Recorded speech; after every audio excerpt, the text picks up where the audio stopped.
Hi, everyone. So today our topic is feeling safe when it seems the world is falling apart around you. Interesting subject, and one that I was speaking to someone about, as you hear me say so often, because I feel the most inspired when I'm speaking to someone and it's a real life situation. So they were going through some serious changes in their lives. With breakdown of long-term relationships, change in jobs, illness, as well as having to move house and city, actually. So pretty much all of the stressful things that we're told about were coming home to roost. And their world was literally falling apart. Now, that may be a little bit more extreme than some of us face. However, we can still feel the same way when there's many things going on and it's overwhelming or too much for us to consider in the moment. So what can we do at times like this? Because our sense of being, our health, our mental, physical, emotional health, the effect we have on the people around us, all of these things are significantly affected by these events. And of course, it's not a very nice place to be when life is like this. Can any of you relate to this? Me. Oh, there was a me there. Did I hear another me? Me. Oh, a very squeaky little me. My goodness. Hey, well, I can tell you, yeah, well, I can tell you, I can certainly relate as well. And I don't think this is unusual. I think that particularly in today's age where we're all so very busy and the pace of life is so strong and we're pulled in many different directions at once, we probably find ourselves in this type of situation more frequently and probably for longer periods of time unless we're consciously managing it. So what do we do? How do we find that place, which is the eye in the storm until it blows over? Very interesting, isn't it? So how many of you are thinkers? Like to think things through? Me for sure. How many of you are feelers that just have emotion and sometimes it's too much to think? Me as well. Oh, wow. Yeah, I feel like I'm both. Very good. Very good.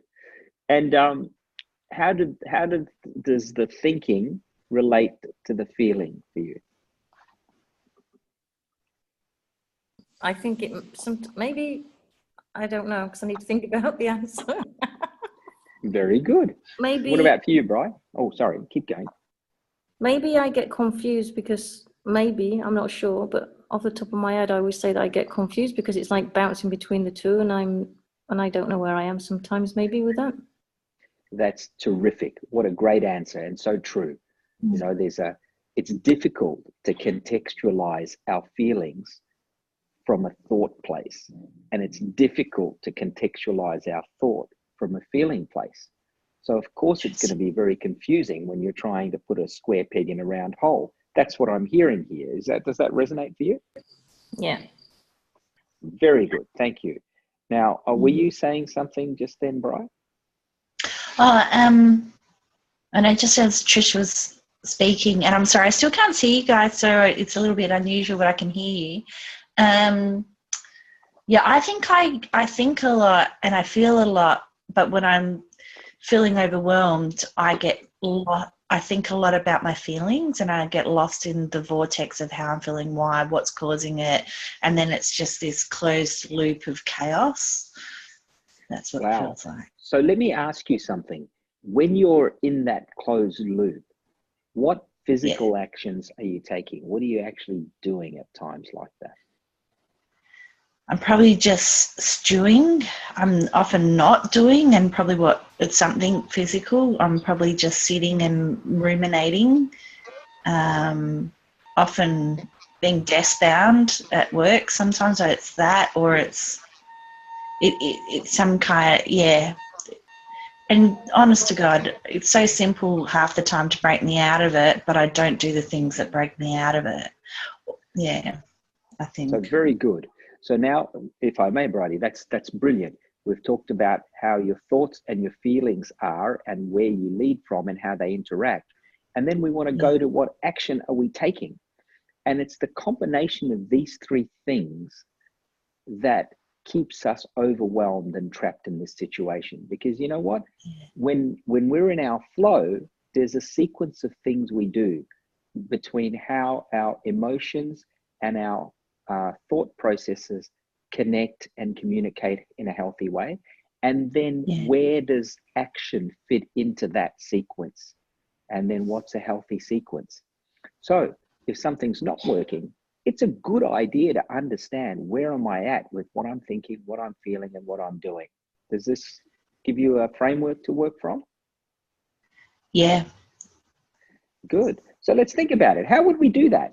Well, this would be pretty, we need to simplify things, because typically when we're overwhelmed, we overthink, we overfeel, or we overthink and overfeel. And that's the place you just described, where we get to physical inertia, where it's so overwhelming, we want to crawl under a blanket and hide, or we just sit watching TV, or worse, we get quite destructive in our behavior, you know, so we may sit on the couch with a 5-liter bowl of ice cream and order the pizza and then the fried chicken to arrive, you know, half an hour within each other or something like this. Yeah. Not that any of us would have ever done something like that, I imagine, but I've read about it in a book here. You'll describe my night. Great. So you're human, just like the rest of us. Isn't that wonderful? So, you know, there is a beauty in this. You know, obviously it's not a pleasant place and not somewhere we want to stay forever, but it's important to acknowledge the beauty of being human and the fact that, you know, we go through tough times. And the earlier we pick it up, the more consciously we decide, hey, this is not a good place for me, the more consciously we can make a different choice. Sometimes we need help and it's difficult to do by ourselves. But some of the things that's really important for us to do, as we've just spoken about, is that relationship between how we feel, how we think, what we think, and what we do and how we do it. So we just used a classic example. In that situation, if we're stuck on the couch and we don't know why, my partner's left me and I've lost my job, I'm freaking out. Okay, intellectually we know that. Emotionally we can feel it a bit. And the action we're taking is we're trying to numb out all of those feelings and thoughts with food, for example. So, you know, that sequence is important. And it's important for us to understand what happened first. Are we thinking and then there's the emotions, or is the emotions overwhelming and I'm trying to think my way out of it? And in the process of being stuck, then I'm doing something to try and just shift. And if you can work out that sequence, you know, that's when you can interrupt in it. And the interruption is really important, a hack, if you like. We want to create the hack because that gives you conscious choice. And then the issues surrounding it may be more complex and you can go work those out. But what can we do in the moment to feel safe? I mean, and sometimes, you know, we'll take a physical action. We'll say, you know what, I'm going to do some yoga. I'm going to go for a walk. I'm going to play with the dog. I'm going to do some sport. I'm going to hug someone. I'm going to call someone.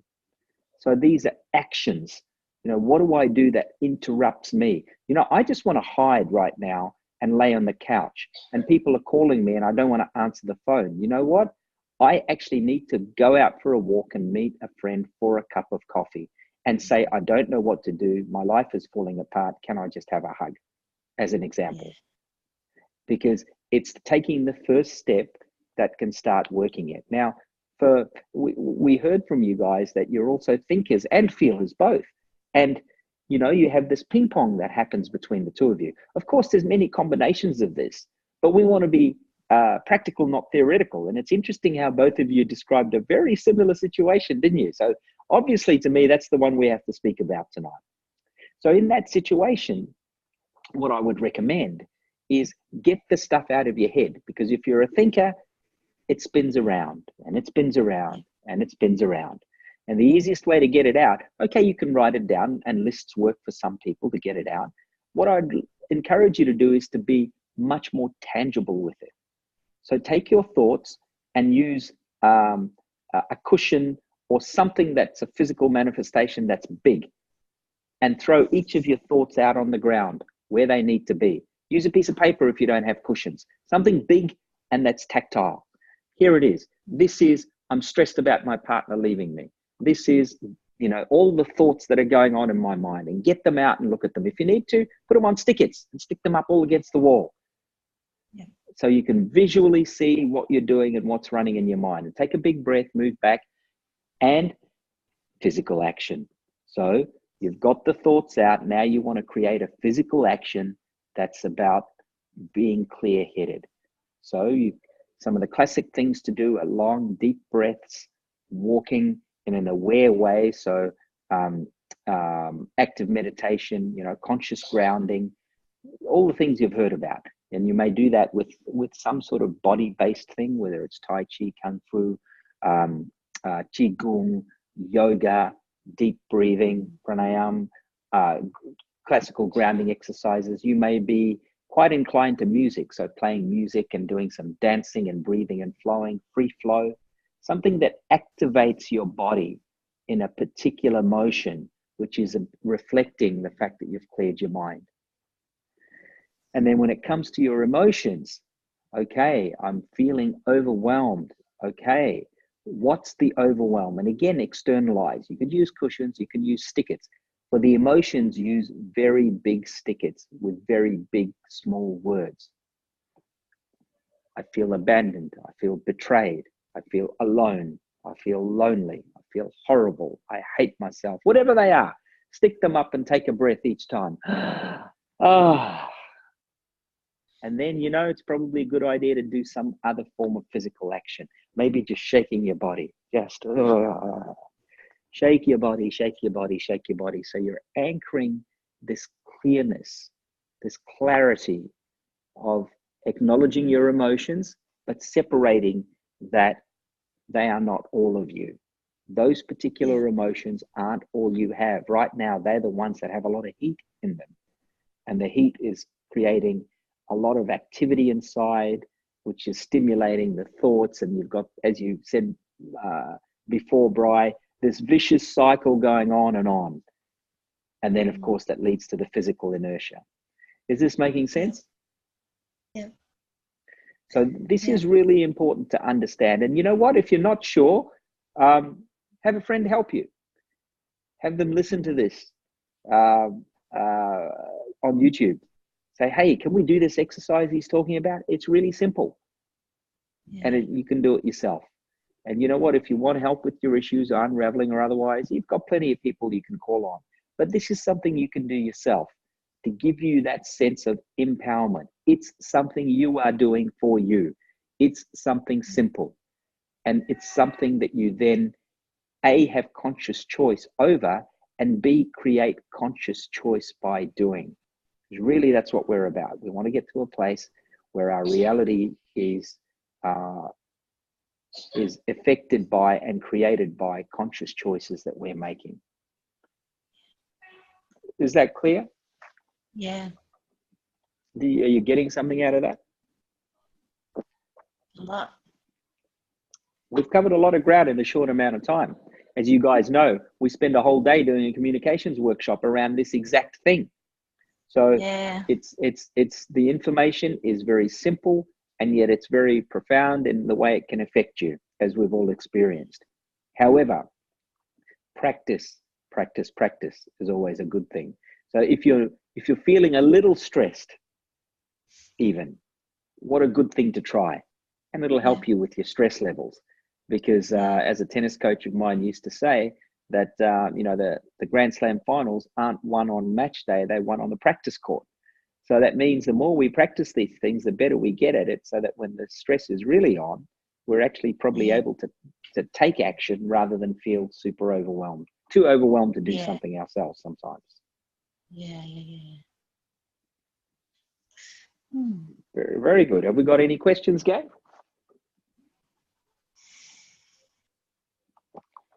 Great. Well, I'm going to put this recording up. To me, this is a very, very exciting topic, because if we apply these principles and we practice them more and more, things will change significantly. Sometimes it'll be difficult to understand what that hack is, but the more you practice on simple things, the better you'll get at connecting inside yourself as to what the action should be that's going to create the hack. Yeah. Excellent. Well, thanks for tuning in, everyone. I hope you got something out of today, and we'll see you all next week. Thank you. Thanks, Danielle. Hi, Bye, Trish. Bye, guys. Trish. Bye, husband. Bye. Bye, Brady. Ciao, ciao. See ya. Bye.